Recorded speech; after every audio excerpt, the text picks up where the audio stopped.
Hello friends, welcome back to Samriddhi Mithila Kala. मैं शालिनी आपका अपने चैनल पर स्वागत करती हूँ। फ्रेंड्स, जैसा कि आपने थंबनेल में ही देखा कि इस पोस्टर में मैं विष्णु का छठा अवतार बनाने जा रही हूँ, जो कि है परशुराम अवतार।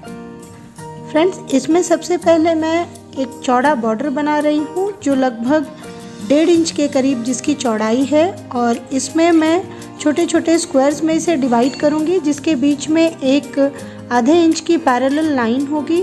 इसमें एक पतला बॉर्डर बनाऊंगी मैं, और जो मैंने स्क्वायर्स बनाए हैं उसमें मैं 4 पत्तियां बनाऊंगी फूल की, और जो फूल के बाहर का पोर्शन होगा उसमें मैं ब्लैक से कचनी करूंगी, और फूल की पत्तियों में बाद में जब हम कलर का वर्क करेंगे तो उसमें मैं कलर की आउटलाइनिंग टाइप का जो है डिज़ाइन बनाऊंगी। तो फ्रेंड्स, आप देख पा रहे हैं कि अभी जो मैंने पतला बॉर्डर बनाया है इन 2 फूलों के बीच में, उसमें मैंने एक कर्व टाइप का पैटर्न बनाया है, जिसमें बाद में जब मैं डिज़ाइन बनाऊंगी तो आप उसे देख पाएंगे। ये डिज़ाइन बनने के बाद बड़ा ही खूबसूरत लगेगा। फ्रेंड्स, इस पोस्टर में भी मैं जो ब्लैक का वर्क कर रही हूँ वो ब्लैक कलर के परमानेंट मार्कर से कर रही हूँ, और कलर का वर्क हम ब्रश पेन से कंप्लीट करेंगे। तो मैंने फिगर बनाना स्टार्ट कर दिया है, जिसमें पहले हम भगवान परशुराम का जो है वो फेस बना रहे हैं। इनके जो दाहिना हाथ है उसमें हम इन्हें फरसा पकड़ाएंगे, जिसके कारण इनका नाम ही परशुराम पड़ा। और दाहिने हाथ में इनके फरसा होगा और बाएं हाथ में कमंडल होगा, जो कि एक ऋषि की पहचान है। यानी ये एक ऋषि पुत्र थे, तो ये ऋषि थे, लेकिन बाद में कुछ कारणों से जब इन्होंने अस्त्र उठाया तो फिर इन्होंने फरसा धारण किया, जो बाद में इनकी पहचान बन गया। तो फ्रेंड्स, जैसे हम हमेशा बात करते हैं कि भगवान विष्णु ने अपना जो भी अवतार लिया वो क्यों लिया, तो अभी हम क्योंकि परशुराम की जो है फिगर बना रहे हैं, तो आज हम इनके बारे में भी बात कर लें कि इन्होंने अवतार क्यों लिया था। ऐसे नॉर्मली हम जब इंसान का चित्र बनाते हैं, ख़ासकर जब मेल का फिगर ड्रॉ करते हैं, तो नीचे हम धोती ड्रॉ करते हैं, जो मैं इसमें भी कर रही हूँ। और ऊपर हमने जैसे ऋषियों के सर के ऊपर जो वो बालों को लपेट के रखते थे, जटाओं को लपेट के रखते थे, हमने वैसी आउटलाइनिंग की है। तो एक कहानी के अनुसार त्रेता युग में एक क्षत्रिय राजा हुआ करता था जिसका नाम अर्जुन था। वो बहुत ज़्यादा शक्तिशाली था और अनेक देवताओं को प्रसन्न कर वरदान प्राप्त करके वो और शक्तिशाली हो गया था, और शक्ति प्राप्त करने के बाद वो अपनी शक्ति का दुरुपयोग कर रहा था और दुखियों को सता रहा था, जिसके पाप को समाप्त करने के लिए भगवान विष्णु ने परशुराम के रूप में अवतार लिया। भगवान विष्णु ने परशुराम का अवतार ऋषि सागे, जमदग्नि एवं रेणुका के सबसे छोटे पुत्र के रूप में लिया था। ऋषि जमदग्नि को देवताओं से वरदान के स्वरूप में मनोकामनाओं को पूरा करने वाली कामधेनु गाय भी प्राप्त हुई थी।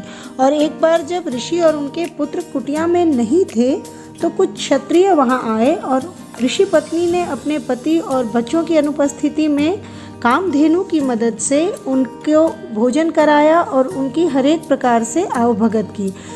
उन क्षत्रियों का मन ललचा गया और उन्होंने जाते वक्त जबरदस्ती कामधेनु और उसके बछड़े को अपने साथ ले लिया। जब परशुराम वापस आए तो उन्होंने अपनी माता को रोता हुआ देखा, जिससे वो बहुत ज़्यादा विचलित हो गए और क्षत्रियों के राजा अर्जुन से अपनी कामधेनु गाय वापस लेने के लिए गए।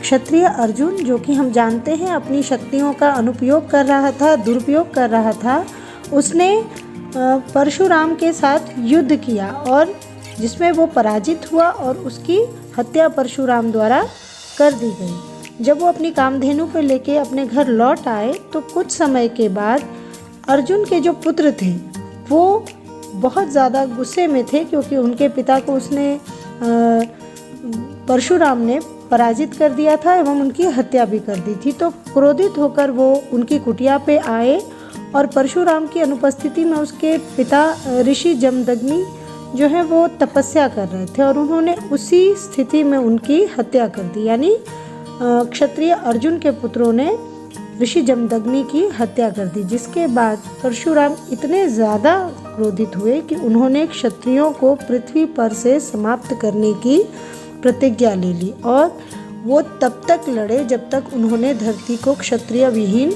नहीं कर दिया। वो एक ऐसे ब्राह्मण बने जो फरसा धारण किए हुए हैं, यानी जिनमें क्षत्रियों के सारे गुण जो हैं वो परिपूर्ण रूप से उपस्थित थे। और अभी के जो भूमिहार हैं वो इसी रूप में जाने जाते हैं कि वो भगवान परशुराम के वंशज हैं। इट मीन्स वो ब्राह्मण हैं पर क्षत्रिय रूपी ब्राह्मण हैं। जैसा कि हमारे पौराणिक कथाओं में इनकी व्याख्या की गई है, तो उसके अकॉर्डिंग इतिहास में ये सारी चीज़ें जो है बहुत खूबसूरती से वर्णित है। फ्रेंड्स, जैसा कि मैंने आपको बताया था कि पतले बॉर्डर में जब मैं डिज़ाइन बनाऊंगी तो उसके बाद ये कंप्लीट होगा और देखने में खूबसूरत लगने लगेगा। तो जैसा आप देख पा रहे हैं, अब हमारे बाहर का बॉर्डर टोटल कंप्लीट हो चुका है। और अब जो मैं काम कर रही हूँ वो ब्लैक कलर से जो हमारा मेन फिगर है उसके चारों ओर के बैकग्राउंड में डिज़ाइन बनाने का काम कर रही हूँ, जिसमें हम फर्श ड्रॉ करेंगे और इनके जो मेन फिगर है परशुराम जी का, इनके फिगर में ब्लैक का वर्क करेंगे। इनके दुपट्टे पे डिज़ाइंस बनाने के बाद हम कलर का वर्क इसमें स्टार्ट कर देंगे।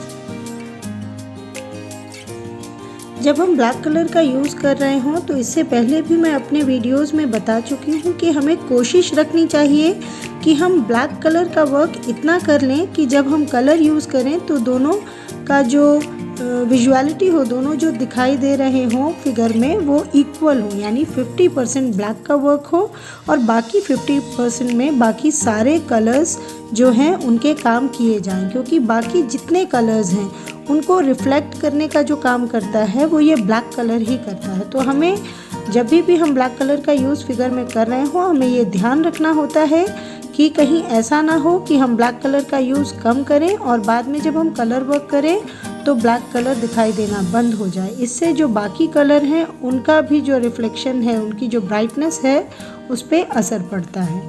तो जैसे मैं अपने सारे फिगर्स में पहले धोती में कलर करने से स्टार्ट करती हूँ। मैंने यहाँ धोती को येलो कलर किया है, दुपट्टे में मैंने ऑरेंज कलर किया है क्योंकि ऋषि हमेशा ऑरेंज कलर के ही ड्रेसेस पहना करते थे, तो मैंने दुपट्टे में ऑरेंज कलर किया है।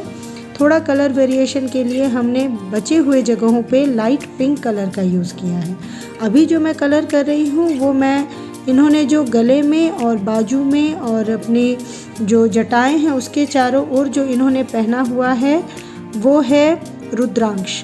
तो ऋषि मुनि रुद्राक्ष ही पहना करते थे, तो मैंने रुद्राक्ष को डीप ब्राउन कलर से कलर किया है। और अभी जो इनका फरसा है उसके पहले डंटल को हमने कलर किया है और अब जो फरसे का मेटालिक पोर्शन है उसको कलर करने के बाद मैं इनकी खड़ाओं को कलर कर रही हूँ।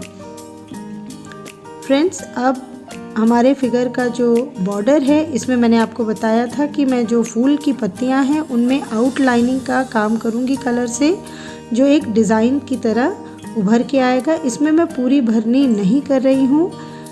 पत्ती के कॉर्नर्स पे मैं एक मोटे कलर का जो है लाइन बना रही हूँ, कलर से एक मोटी लाइन बना रही हूँ, जिससे कि बीच का जो वाइट कलर है वो कंट्रास्ट के रूप में दिखेगा और बॉर्डर की खूबसूरती को बढ़ाने का काम करेगा।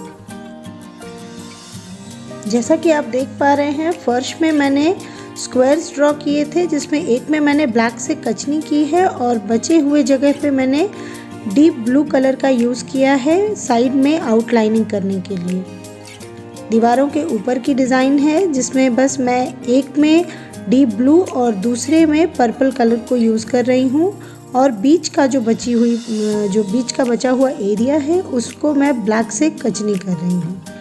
अब जो हमारा ऊपर का पोर्शन है, हम इसे दीवार कह सकते हैं, इस पे मैं लाइट ब्लू कलर से एक पैटर्न के थ्रू, एक स्प्रिंग पैटर्न होता है ये, इसे बनाकर मैं इस पूरे एरिया को जो है फिलअप कर लूँगी। और ये कंप्लीट होने के बाद आप देखिएगा इसकी खूबसूरती बहुत ज़्यादा बढ़ जाएगी।